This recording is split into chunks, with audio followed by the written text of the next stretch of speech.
নমস্কাৰ আৰু সকলোকে মোৰ ইউটিউব চেনেল পূজা চৰলৈ পুনৰবাৰ স্বাগতম জনাইছো আশা কৰো আপোনালোক সকলো ভালে আছে আৰু যিসকলে মানে ডিএলএড কৰিম বুলি ভাবি আছিল যিসকলে মোক সুধি আছে যে বা এক্সাম হ'ব নে নহয় নে কেতিয়া হ'ব কি কথা মইতো আপোনালোকক কৈছিলো যে সেপ্টেম্বৰ মাহত যেহেতু মানে হেৰি কি কয় নহব বুলি কোৱা নাই মানে নটিছটো ওলাই গ'লতেন ন যেহেতু ইমান দিনলৈকে নহব বুলি কোৱা নাই আগে কৈ দিলেহেঁতেন মাৰ্চ মান্থে মানে জনাই দিলেহেঁতেন নোহোৱা হ'লে যেহেতু নজনালে গতিকে মই কৈছোঁ যে হ'ব ধৈৰ্য ধৰক পঢ়ি থাকক সেপ্টেম্বৰটোতো হৈ যাব সো আজি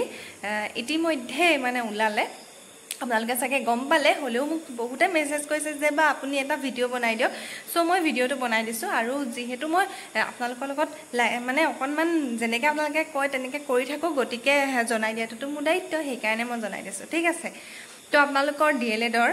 জিপেট এক্সাম হয় মানে প্ৰি এন্ট্ৰি টেষ্ট হয়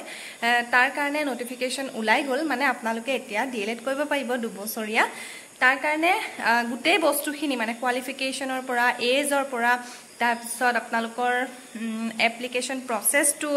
আৰু ডেটছবিলাক এইখিনি গোটেইখিনি আপোনালোকক জনাই দিছে তথাপিতো এবাৰ থুলমূলকৈ মই কৈ দিছোঁ যে আপোনালোকে জানে ডিএলএডটো 2 বছৰীয়া হয় আৰু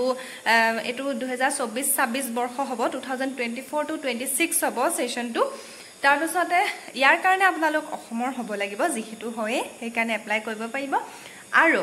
2 ইয়াৰ ডিপ্লোমা হয় জানে 2 বছৰীয়া আৰু আপোনালোকে ডাইট হওক সিটিই হওক নৰ্মাল স্কুল হওক তাৰপিছত বিটিসি প্ৰাইভেটত আপোনালোকে ডিএলএডটো কৰিব পাৰিব যাৰ মানে ওচৰত যি আছে আৰু তেনেকৈ তাৰপিছত আপোনালোকক তাৰ কাৰণে কোৱালিফিকেশ্যন লাগিব আপোনালোকে জানেই যে আপোনালোক হাই সেকেন্ডাৰী পাছ হ'ব লাগিব যিসকল হাই সেকেন্ডাৰী পাছ আছে কৰি থৈছে তেওঁলোকে এপ্লাই কৰিব পাৰিব খালি আপোনালোকৰ পাৰ্চেন্টেজটো 50 মানে পাৰ্চেন্টেজ থাকিব লাগিব 50% মিনিমাম থাকিব লাগিব হায়াৰ সেকেন্ডাৰী তো তাৰ তেতিয়া আপোনালোক ডিএলএডত এপ্লাই কৰাৰ কাৰণে এলিজিবল হ'ব ঠিক আছে তাতো ৰিজাৰ্ভেশন আছে তাৰ মানে আপোনালোক যিসকল মানে এসটিপি হয় এসসি হয় এসটিএইচৰ হয় তেওঁলোকৰ কাৰণে 5% ৰিলেক্সেশন থাকিব দ্যাট মিন্স 45% পালে আপোনালোকে এপ্লাই কৰিব পাৰিব ঠিক আছে বাকি খিনিৰ কাৰণে 50% খালি লাগিব তাৰপিছত আহিছো এজলে মানে কোনে এপ্লাই কৰিব পাৰিব আপোনালোক 18 বছৰ যদি হৈছে তাৰমানে আমি 18 বছৰলৈকে আমাৰ হাই সেকেন্ডাৰী ক্লিয়াৰ হৈ যায় সো 18 বছৰৰ পৰা আপোনালোকে 34 ইয়াৰ্ছলৈকে 34 বছৰ বয়সলৈকে আপোনালোকে ডিএলএডৰ কাৰণে এপ্লাই কৰিব পাৰে যাৰ 18 পৰা 34 বছৰ বয়স হৈছে এতিয়া আপোনালোক সকলোৱে এপ্লাই কৰিব পাৰিব ঠিক আছে তাতো ৰিলেক্সেশন আছে যিসকল এসসি এসটিপি আৰু এসটিএইচৰ আছে তেওঁলোকৰ কাৰণে 2 ইয়াৰ্ছ এজ ৰিলেক্সেশন আছে দ্যাট মিন্স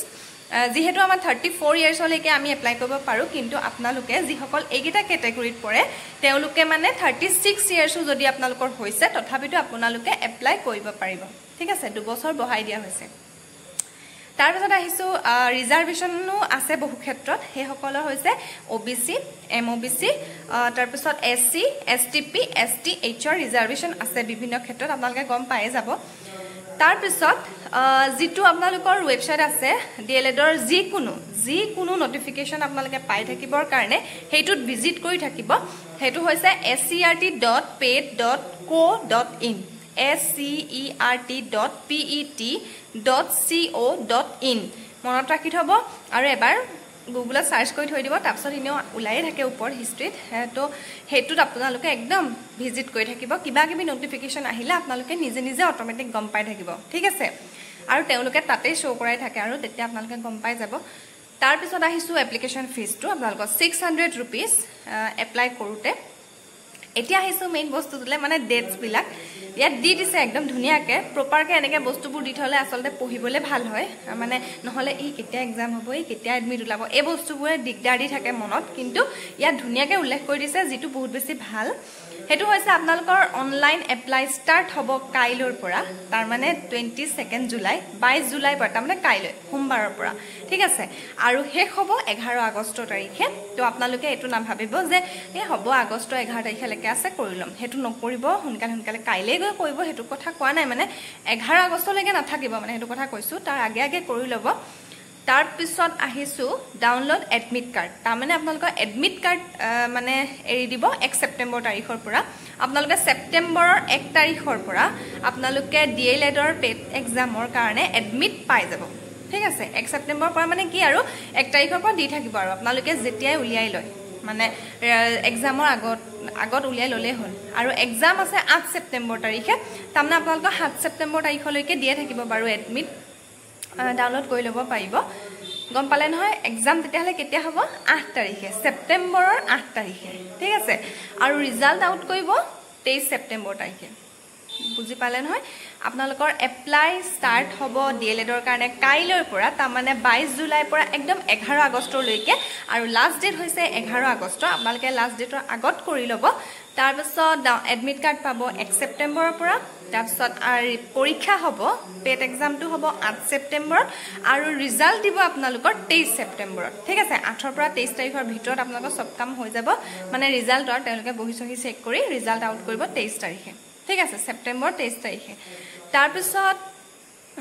আৰু কি ক'লো 23 তাৰিখে দিব তাৰপিছত আপোনালোকৰ লিষ্ট ওলোৱা কিবা মানে আপোনালোকৰ কাউন্সেলিং হ'ব তাৰ কাৰণে আপোনালোকে এপ্লাই কৰিব লাগিব এইখিনি প্ৰচেছ হৈ মেলি আপোনালোকৰ খতম হৈ যাব ঠিক আছে হেয়া ছেপ্টেম্বৰত কৈছোঁ ছেপ্টেম্বৰতে হৈ যায় মানে এইটো ছেপ্টেম্বৰতে হয় আচলতে সেইকাৰণে জুলাই লাষ্টৰ ফালে আউট কৰে নটিফিকেশ্যন চ' এতিয়া আপোনালোকৰ আৰু কোনো চিন্তা কৰি থাকিবলগীয়া কথা নাই যিসকলে কৰিম ভাবিছে এপ্লাই কৰি দিব কাইলৈ নহ'লেও মানে পৰহিলা মানৰ পৰা যিহেতু কৰিয়ে দিব আৰু 11 তাৰিখলৈকে মানে ৰৈ নাথাকিব আৰু বাকী পঢ়াখিনিটো গম পালেই চিলেবাছ অলৰেডি দিয়ে থোৱা আছে বাকি আৰু কি পঢ়িব ৰিজনিঙত কি পঢ়িব মেথছত কি পঢ়িব লাগিব আৰু যদি মোৰ ভিডিঅ' আপোনালোকে চাইছে তেতিয়াহ'লেও চাব পাৰে যদি ভাবে যে চাওঁ বুলি যদি বুজি পাইছে তেতিয়াহ'লে আপোনালোকে চাব পাৰে আগত ভিডিঅ' বহুত বেছি দিয়া আছে আৰু বহুতেও আগৰবাৰ সেনেকৈ পঢ়ি মানে চবেই বাৰু চবৰপৰা নুবুজে বুজি পাইছোঁ কিন্তু মানে বহুতে মেছেজ কৰে যিহেতু এতিয়াও কৰি আছে তেওঁলোকেও মানে সেনেকৈ যিহেতু পঢ়িছে তো সেনেকৈ হৈছে মই যিহেতু বেছিক বস্তুটো দিবলৈ ট্ৰাই কৰোঁ কাৰণ ডিএলএডত সেইটো হয় মানে বহুত টাফ পেপাৰ নাহে সেইটো মনত ৰাখিব ভয় নাখাব টাফ পেপাৰ কেতিয়াও নাহে বেছিক কনচেপ্টটো যদি থাকে আপোনালোকৰ ইজিলি ক্লিয়াৰ হৈ যাব সঁচা কৈছোঁ বহুত মাৰ্কছ উঠে ডিএলএডত তো সেইকাৰণে খালি বেছিক কনচেপ্টবোৰ ক্লিয়াৰ কৰিব যে অকল কিবা ভিডিঅ' এটা চালে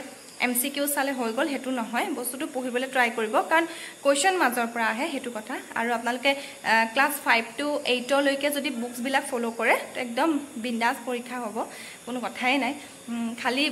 খালি মুটো উলিয়াই দিব লাগে তো তাৰ কাৰণে আপোনালোকে মুৰে ভিডিঅ' হওক বা বেলেগৰ ভিডিঅ' চাব পাৰে তো এখিনি আসলে যেহেতু মই নকয় মানে ভিডিঅ'টো বনাম ভাবিছিলোঁ খালি মানে আকৌ ভাবিছোঁ সবে পালে কিন্তু হলো বহুতে মেছেজ কৰি থকাৰ কাৰণে ভিডিঅ'টো বনাই দিলোঁ বাকি ভিডিঅ'টো যদি শেষলৈকে চাইছে থ্যাংক ইউ সো মাচ গুড লাক ধুনীয়াকৈ ইনেতো পঢ়িয়া আছে এতিয়া আৰু অলপ মন দি পঢ়ি দিয়ক বাকি ভিডিঅ'টো শেষলৈকে চাইছে যদি থ্যাংক ইউ